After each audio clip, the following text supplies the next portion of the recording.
Bismillahirrahmanirrahim. Alhamdulillahi rabbil alamin. Assalatu wassalamu alaika ya sayyidi ya Rasulullah. Khudh biyadi qallat hilati adrikni. Ada suatu kaum yang memiliki amalan kebaikan layaknya gunung, akan tetapi mereka tidak menganggapnya sebagai amalan karena saking tawadhu dan rendah hati.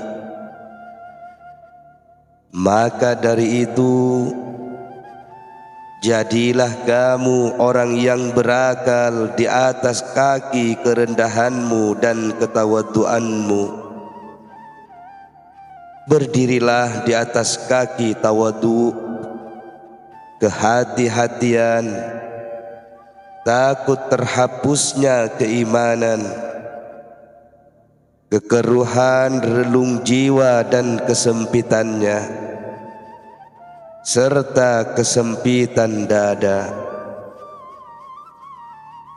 Jika kamu terus-menerus berada dalam keadaan seperti ini, maka keamanan dari Allah Subhanahu wa ta'ala akan menghampirimu. Dia akan memberikan cap keamanan ke dalam hati dan relung jiwamu. Dinding khalwatmu akan runtuh. Kemudian khalwatmu serta seluruh anggota badanmu akan memiliki isyarat, lisan, tasbih dan zikir.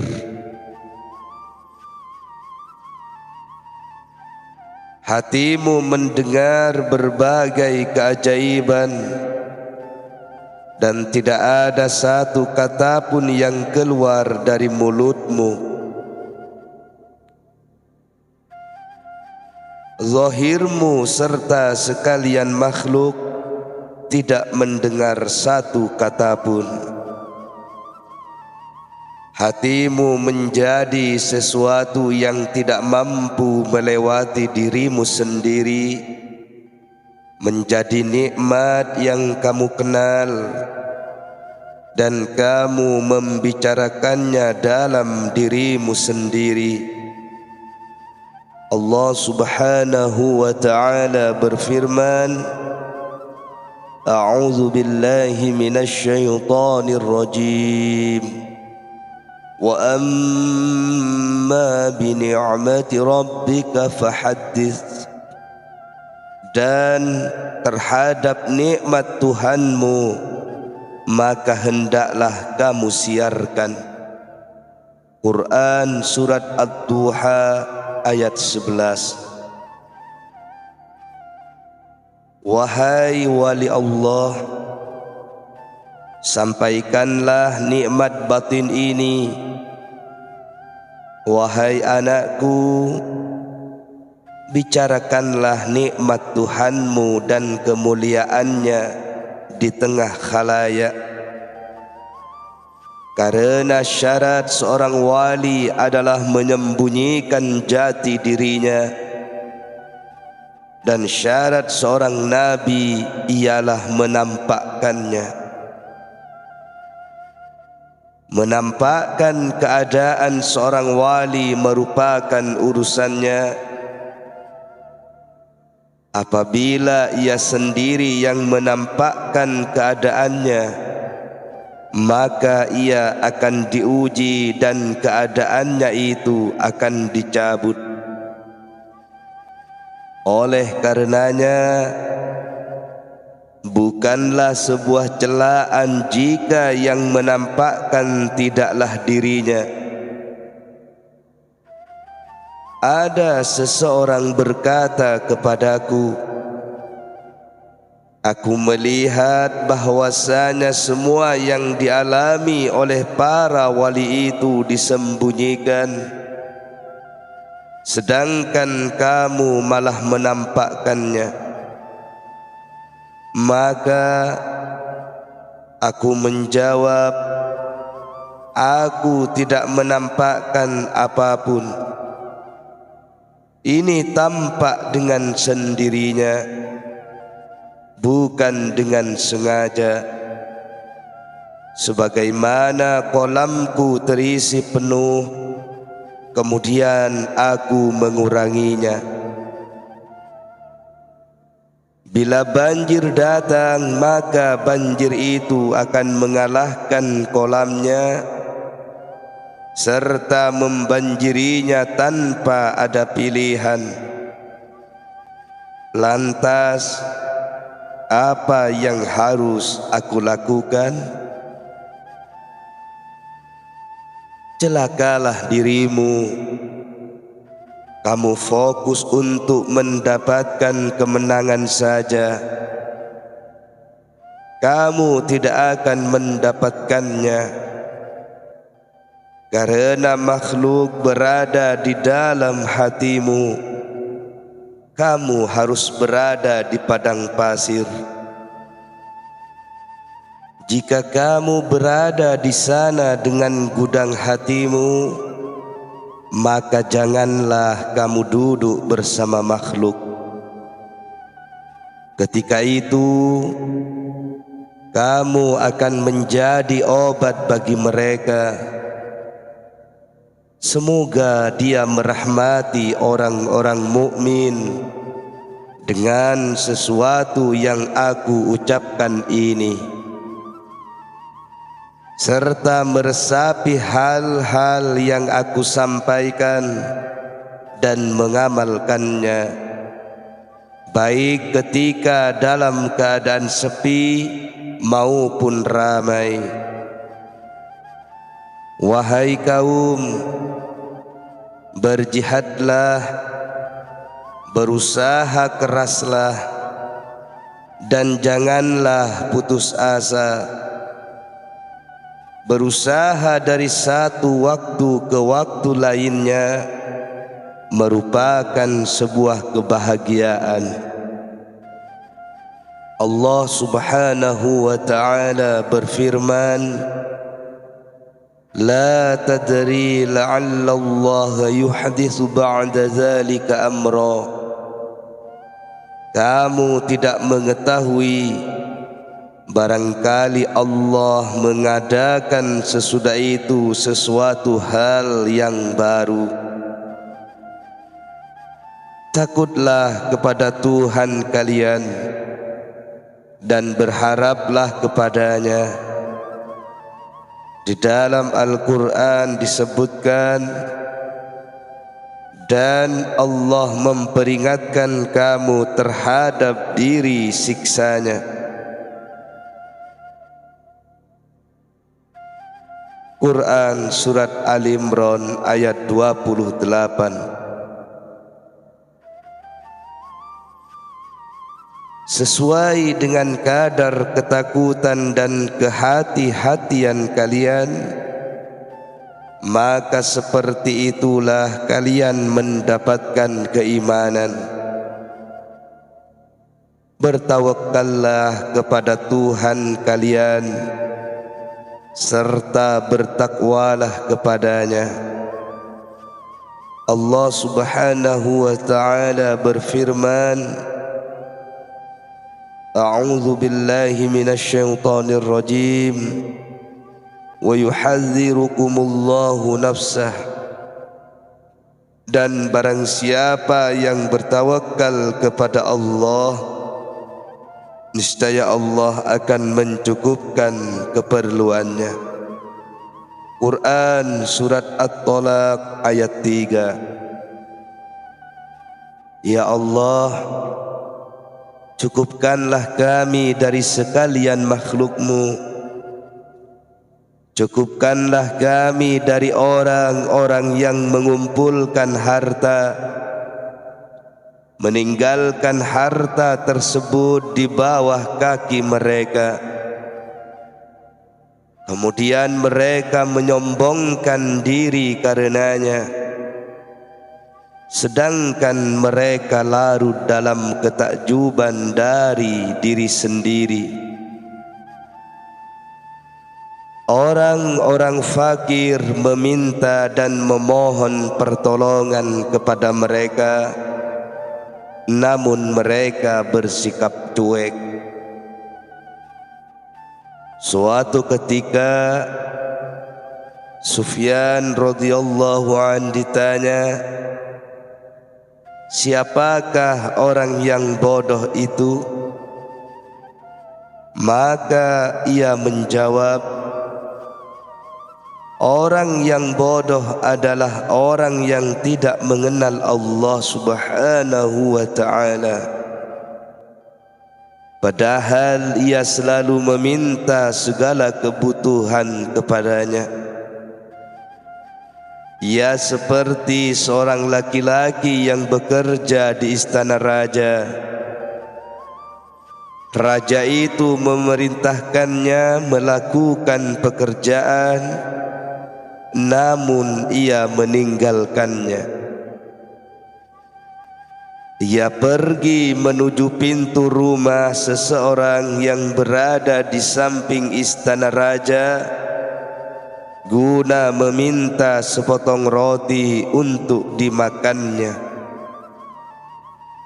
Bukankah jika raja mengetahui hal itu, ia akan memurkainya dan melarangnya masuk ke dalam istananya? Wahai orang-orang yang mati hatinya, dengarkanlah, karena aku akan menyampaikan sesuatu kepada kalian. Janganlah kalian mati dalam keadaan tidak mengenal Allah Subhanahu wa ta'ala. Ya Allah, karuniakanlah kami ma'rifat kepadamu, ikhlas dalam beramal kepadamu, serta meninggalkan amal untuk selainmu. Ya Allah, karuniakanlah kami hukum zahirmu dan ilmu batinmu.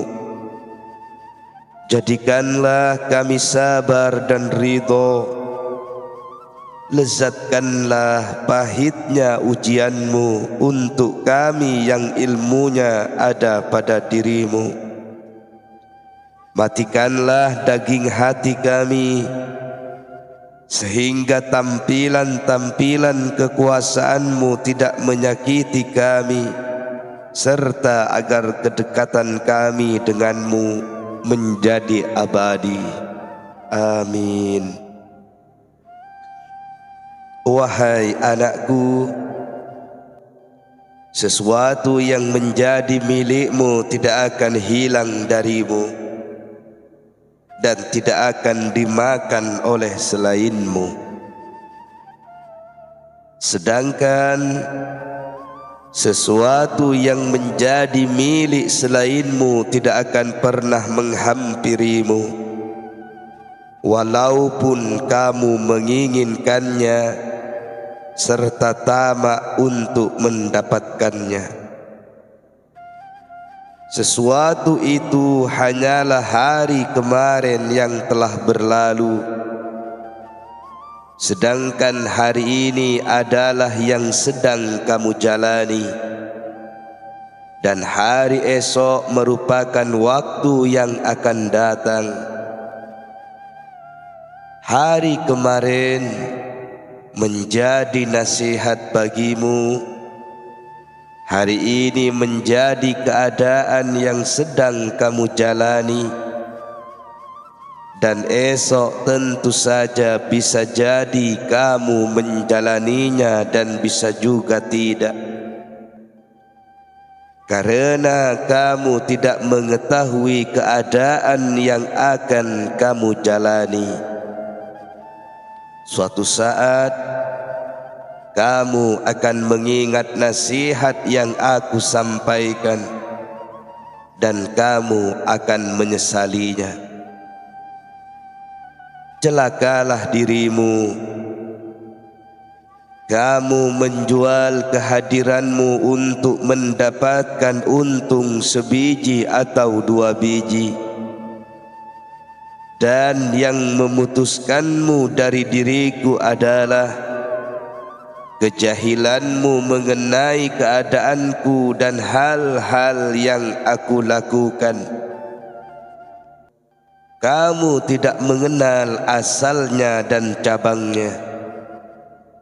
Kamu tidak mengenal bantuan, pembawanya, serta sumbernya. Jika kamu mengetahui dan mengenalnya, maka kamu tidak akan terputus. Tidak lama lagi kamu akan mengingat nasihat yang aku sampaikan kepadamu. Kamu akan melihat hasil perkataanku setelah kematianmu. Allah Subhanahu wa ta'ala berfirman, A'udzu billahi minasy syaithanir rajim. Fasatadhkuruna ma aqulu lakum wa ufawwidu amri ila Allah. Kelak kamu akan ingat kepada apa yang kukatakan kepada kamu, dan aku menyerahkan urusanku kepada Allah. Quran Surat Al-Mu'min ayat 44. Katakanlah, tiada daya dan upaya kecuali di tangan Allah yang Maha Agung lagi Maha Mulia. Sesuatu yang paling dicintai oleh seorang mukmin adalah ibadah. Di antaranya adalah menjalankan solat. Ia duduk di rumahnya, sedangkan hatinya melihat muazin yang merupakan penyeru Al-Haq Azza wa Jalla. Bila ia mendengar azan, maka kebahagiaan masuk ke dalam hatinya. Ia berangkat ke masjid dan merasa bahagia bila ada peminta-minta yang datang kepadanya. Jika ia memiliki sesuatu, maka ia memberinya, karena ia mendengar sabda Rasulullah sallallahu alaihi wasallam berikut, peminta-minta adalah hadiah Allah kepada hambanya. Bagaimana ia tidak akan bahagia? Karena Tuhannya menetapkan bahwa ia harus memberikan bantuan ke tangan si fakir. Rasulullah sallallahu alaihi wasallam juga bersabda, Allah Subhanahu wa ta'ala berfirman pada hari kiamat kepada para hambanya yang mukmin, kalian mendahulukan akhirat kalian dari dunia kalian. Kalian mendahulukan ibadah kepadaku dari syahwat kalian. Dengan kemuliaanku dan keagunganku, aku tidak menciptakan surga kecuali untuk kalian. Inilah firman-Nya kepada mereka. Sedangkan firman-Nya kepada para pencintanya adalah sebagai berikut, kalian mendahulukanku dari segala makhlukku, duniaku dan akhiratku. Maksudnya, kalian menjauhi sekalian makhluk dari hati kalian dan menjauhkan mereka dari relung jiwa kalian. Inilah nasihatku untuk kalian, serta kedekatanku dan keakrabanku dengan kalian. Di antara para wali, ada yang makan makanan surga di dalam tidurnya, meminum minumannya, serta melihat semua yang ada di dalamnya. Di antara mereka, ada yang fana dari segala makanan dan minuman, menjauhi sekalian makhluk, menghijab diri dari mereka, serta dimakmurkan di bumi tanpa mengalami kematian, layaknya Nabi Ilyas dan Nabi Khidir alaihi salam. Allah subhanahu wa ta'ala memiliki sejumlah hamba yang menjadi bagian mereka, yaitu orang-orang yang dihijab di bumi. Mereka melihat manusia dan manusia tidak melihat mereka. Di antara para wali, ada yang badan mereka berada di tengah khalayak, akan tetapi jumlahnya tidak seberapa. Banyak orang mendatangi serta berusaha mendekatkan diri kepada mereka. Merekalah orang-orang yang menyebabkan bumi menumbuhkan tumbuh-tumbuhan, langit menurunkan hujan, dan menolak musibah dari sekalian makhluk. Makanan dan minuman para malaikat adalah berzikir mengingat Al-Haq Azza wa Jalla, membaca tasbih serta tahlil. Beberapa para wali memakan makanan mereka seperti ini. Alangkah tertipunya dirimu, wahai orang yang sehat dan memiliki waktu kosong.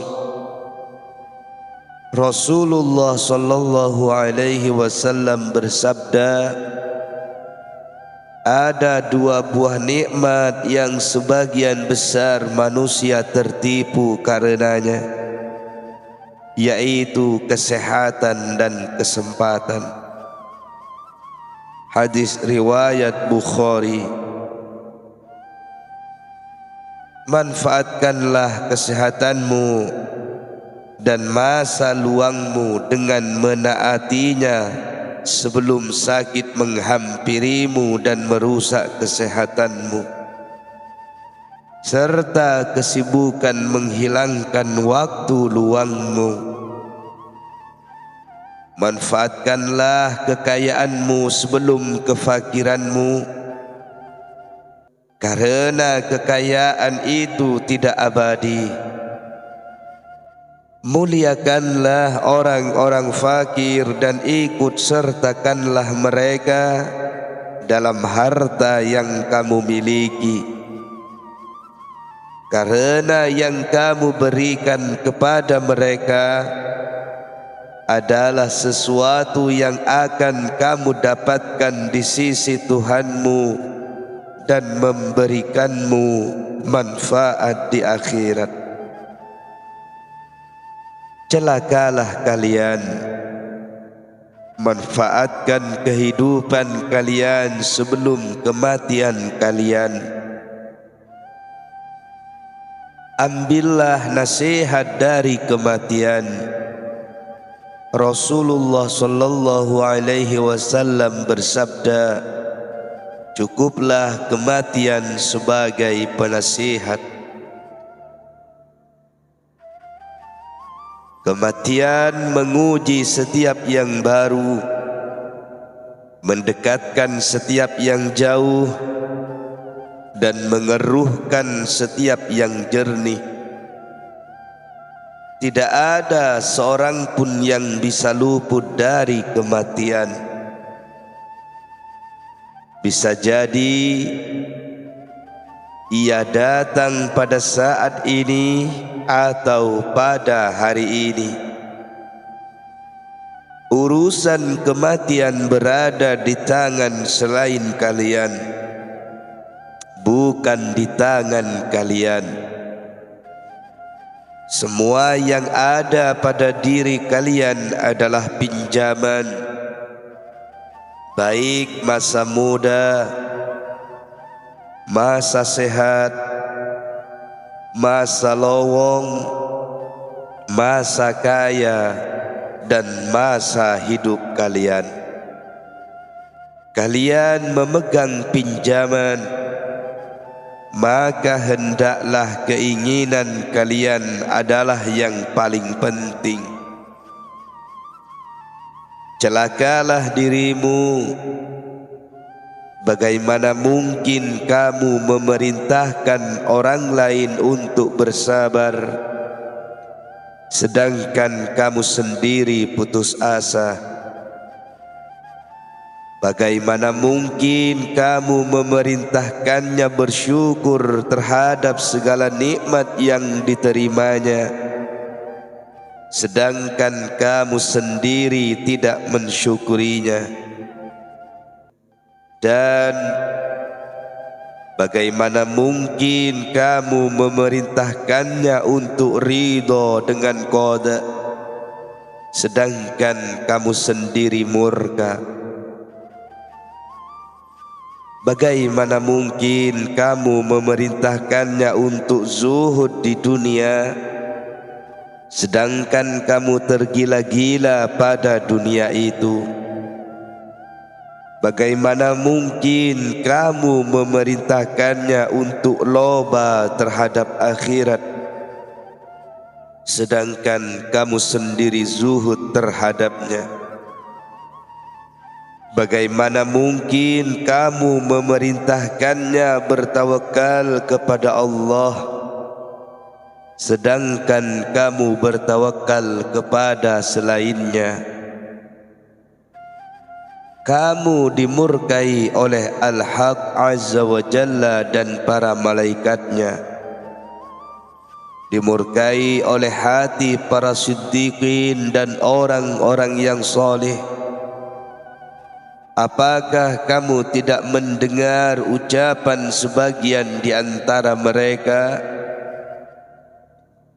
Janganlah melarang dari suatu perbuatan, sementara kamu melakukan semisalnya. Aib bagimu jikalau kamu melakukan yang besar. Semua yang berasal darimu adalah sesuatu yang dibuat-buat. Semua yang berasal darimu adalah kemunafikan. Tidak salah jika timbanganmu di sisinya tidak setara dengan sayap nyamuk. Kamu bersama orang-orang munafik di neraka paling bawah. Konsisten menjalankan perkataanku merupakan tanda keimanan, dan lari meninggalkannya merupakan tanda kemunafikan. Ya Allah, terimalah taubat kami, serta janganlah menyebarkan keburukan kami di dunia dan akhirat. Berikanlah kami kebaikan di dunia dan akhirat, serta jagalah kami dari azab neraka.